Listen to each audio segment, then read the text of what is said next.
consumer preferences have changed. We have been reading a lot about it. All of us are experiencing it as well. So people are looking at more of protection and comfort more than anything right now. At this given moment, obviously people are exploring a lot in terms of trends and etc. But then more than anything, right now, protection and comfort is the biggest focus area. So like you mentioned, specific categories are emerging right now, which we know will be the future of fashion. We cannot confirm on any specific trend. We cannot confirm on anything right now because we know this is a very different time. None of us have experienced anything like this in the past.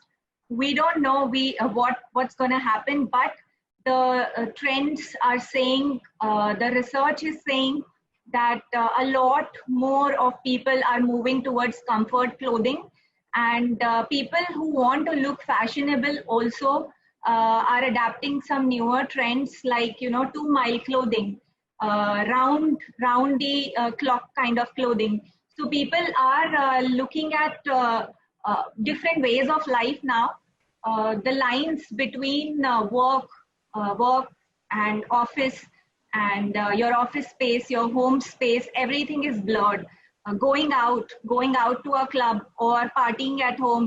We are partying from home. There are virtual parties happening. So I think everything is blurred now. The lines are blurred. In terms of fashion trend also, people are looking at things which are more timeless.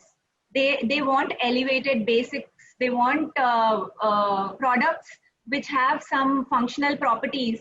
So it's becoming more and more it's not about only having technological aspects in the garments or some special properties, but what are these pieces? Like, can I wear it during the day? Multifunctionality, multi-purpose, utility is becoming really, really important now, along with comfort.